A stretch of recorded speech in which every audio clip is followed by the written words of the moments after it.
Many of our clients are wildly successful, receiving acceptance letters to their dream schools, receiving eager phone calls from admissions officers from their match schools, and often receiving generous and sometimes ginormous merit scholarship offers from the schools that offer merit aid.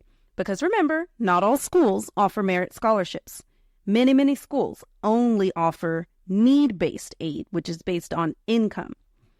This lesson is focused on the key characteristics that our highly successful applicants have in common, because I want you to be our next unicorn applicant, our next high-dollar scholar, the person whose story other people will be watching in awe on YouTube at 11 o'clock at night after they did a Google search and found your video, and they'll be watching it and wondering if they can be as successful as you. You've already made one of the biggest and most important decisions of the process. You asked for and invested in help. Well done. Here is how to keep up that momentum and be one of our superstar applicants. Presenting habits of highly successful applicants. The first habit is to ask for help early and often. You can tag support crew with administrative, customer service, or tech support questions. You can also ask your consultant for questions related to your application process at any time. Make sure that you ask the questions that you have. If you find yourself with a question and you're mulling it over, or you're Googling things, you don't have to be alone in your confusion. We are here to help. The next habit is learn how to use the technology of the process. Here at The Art of Applying, we use Basecamp and Google Drive a lot. The more you use both of them, the more familiar you will become with the technology, how it works, how to use it.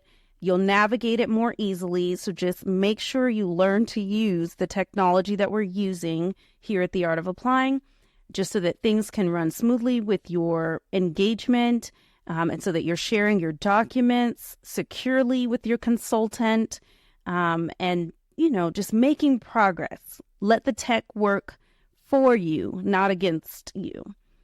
The next habit, stay in touch with your consultant frequently, at least once every month. You may feel like you don't have enough new updates to share, or your updates aren't big enough or important enough. But please remember, you are not bothering your consultant when you reach out with tiny updates or tiny questions or big questions. Your success is our success. So we want to hear from you, and we want to hear from you often. Even if you want to message your consultant twice a week, maybe that's what you do, is you set up a calendar notification or a recurring to-do for yourself in Basecamp. You can create to-dos for yourself in Basecamp, and that says, every Monday and every Wednesday to send an update to your consultant. That's totally fine. You are not bothering your consultant.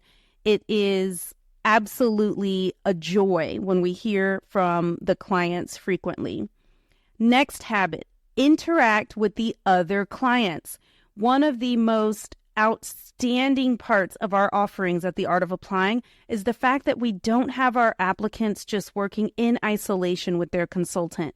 We create a community of applicants. These are high potential, high achieving, big dreamers, so diverse, neurodiverse, just amazing people. I love our clients at The Art of Applying, and I want you to get to know the other applicants.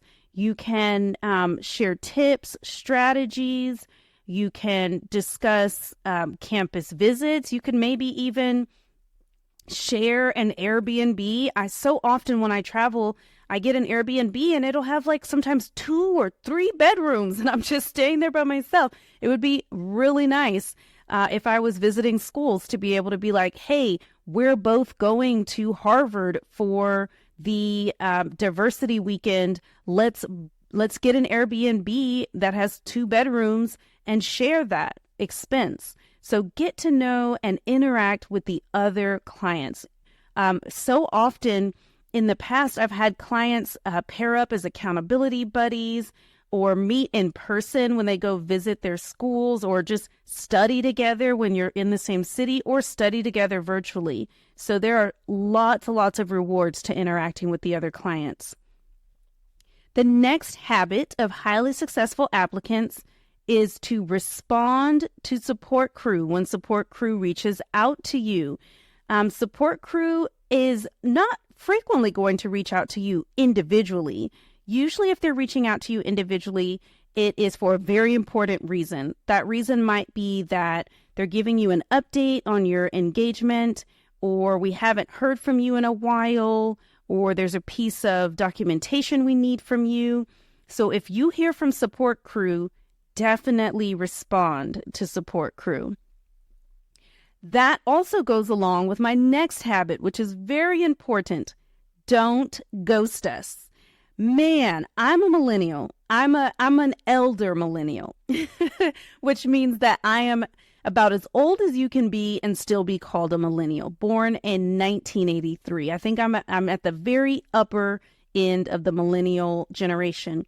And one thing that I feel like millennials have perfected is ghosting. Oh my goodness.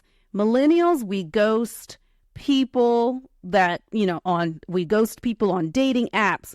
We ghost people when we are in job application processes. I even had a friend get ghosted by her therapist, if you can believe it. But one place that there can't be any ghosting is in your engagement with the art of applying. What do we count as ghosting? We count as ghosting us not being able to get in touch with you and you not responding for more than 20 days. That is nearly 3 weeks of us, looking for you, chasing you. So that means, that if we're messaging you in Basecamp or sending you an email and we can't get a hold of you for 20 days, that counts as ghosting. You definitely don't want to don't ghost yourself. Don't ghost your dreams. I know that sometimes life can get overwhelming and busy, but all you got to do is respond and just say, hey, things are really busy right now. I have what I need, or here's what I do need. So make sure you don't ghost us, because in your client agreement, we actually have a ghosting clause where we both agree to be responsive and in partnership in this experience. And so unfortunately, sometimes when we do have clients ghost us, we do need to end their engagement because we're not actually working together. We're being ghosted. So anyway, don't ghost us. Don't ghost yourself. Don't ghost your dreams.